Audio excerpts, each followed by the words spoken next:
Jadi orang was-was itu capek banget beneran. Kalau gak percaya tanyain sama orang yang mengidap was-was atau sama orang yang pernah ngalami was-was. Kenapa capek? Karena orang yang was-was itu bergelut sama pikirannya sendiri, perasaannya sendiri sehingga ibadah menjadi tidak tenang. Terus gimana nih? Saya was-was, pengen sembuh dari was-was. Gimana cara mengatasinya? Terus apa pula perbedaan antara was-was sama ragu-ragu? Karena saya sering bingung ini sebenarnya was-was atau ragu-ragu? Nah, untuk menjawab pertanyaan tersebut, jangan lupa simak videonya sampai akhir dan saya ambil rujukan dari kitab Bugiyatul Mustarsyidin. Oke, langsung kita bahas. Ini di kitabnya halaman 6. Di sini dijelaskan di bagian paling bawah perbedaan antara ragu-ragu dan was-was.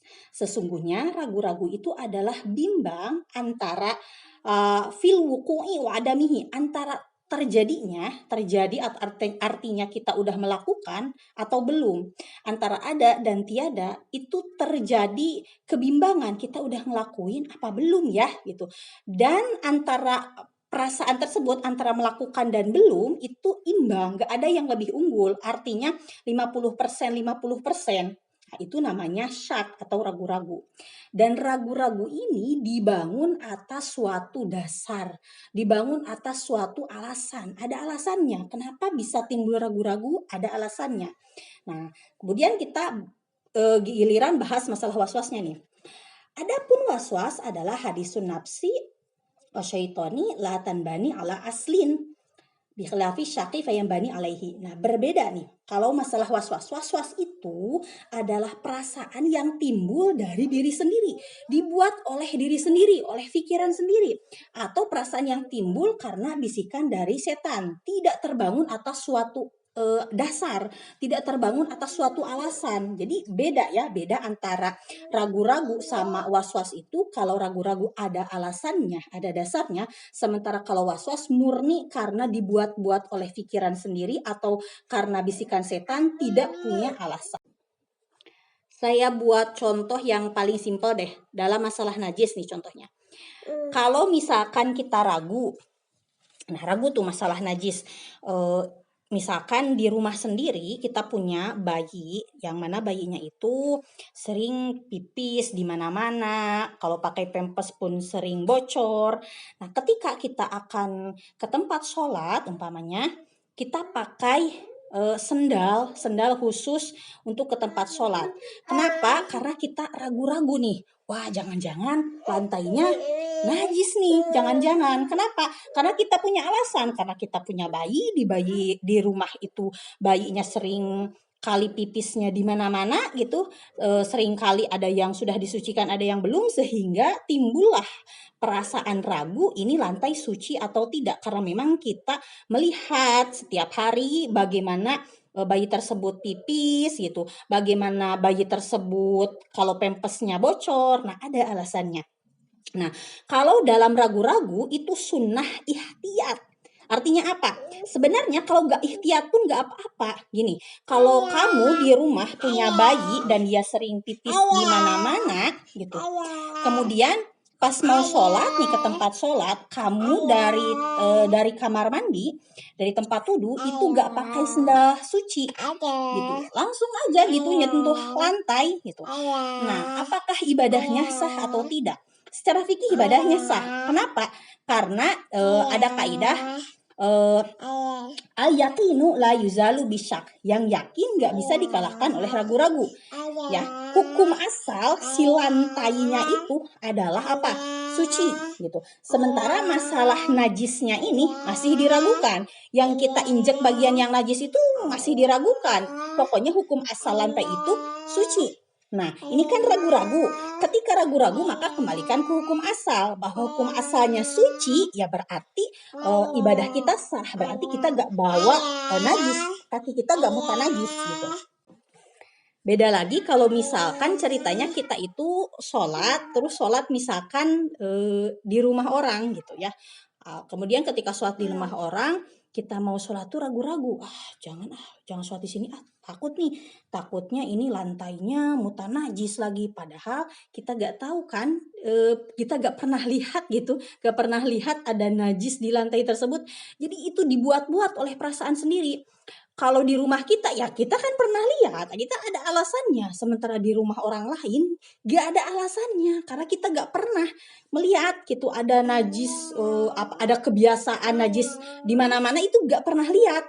Nah, karena gak ada dasarnya, gak ada alasannya gitu. Padahal jelas-jelas penghuni rumahnya orang dewasa semua, gak ada anak kecil pula. Tapi kita tetap berpikir, wah jangan-jangan lantai rumahnya nih mutanajis nih. Nah, itu dibuat-buat oleh perasaan sendiri. Tidak ada alasannya, tidak ada dasarnya. Dan kalau dalam masalah waswas itu tidak disunahkan ihtiyat. Di sini jelaskan. Fal ihtiyatu hina idin tarkul ihtiyat. Jadi kalau dalam waswas, ihtiyat atau hati-hati, hati-hatinya orang waswas adalah meninggalkan hati-hati gitu. Jadi kalau orang ragu-ragu itu disunahkan ihtiyat gitu. Tapi kalau orang waswas itu tidak disunahkan ihtiyat. Contoh lain nih orang yang waswas.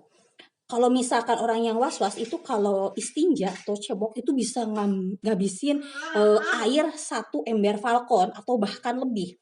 Padahal secara logika kalau pipis ya paling belebernya ya ke area situ-situ aja ya. Gak sampai ke bokong atas, gak sampai kemana-mana ya kalau lagi pipis. Kalaupun misalkan berlebar kemana-mana, diguyur dengan air 1 gayung penuh pun dari depan guyur, ada sisanya setengah lagi guyur dari bagian belakang, itu sudah suci, udah hilang najisnya. Padahal secara logika kan udah ketahuan itu suci dengan 1 gayung pun. Tapi orang was-was padahal sudah tahu dengan 1 gayung pun bakalan jadi suci, hilang najisnya. Dia tuh tetap perasaannya, wah jangan-jangan masih mutan najis nih, masih ada najisnya nih. Terus diguyur lagi sampai dia tuh capek ya. Mandi wajib sampai ada orang yang was-was kalau mandi wajib itu dia sampai ke sungai. Saking kalau mandinya di rumah itu dia ngabisin airnya terlalu banyak. Nah itu kan nyiksa diri sendiri, gak ada alasannya. Padahal kalau sudah merata ke seluruh tubuh, mandi wajib udah merata ke seluruh tubuh, bagian lipatan-lipatan juga udah dibasuh, ya udah berarti sudah sah, sudah teraliri air semuanya. Tapi ini dia tuh masih aja ragu, padahal sudah teraliri semuanya, terus aja diguyur lagi sampai 1 bak habis gitu. Akhirnya jatuhnya kan jadi mubazir air, jadinya berlebih-lebihan gitu.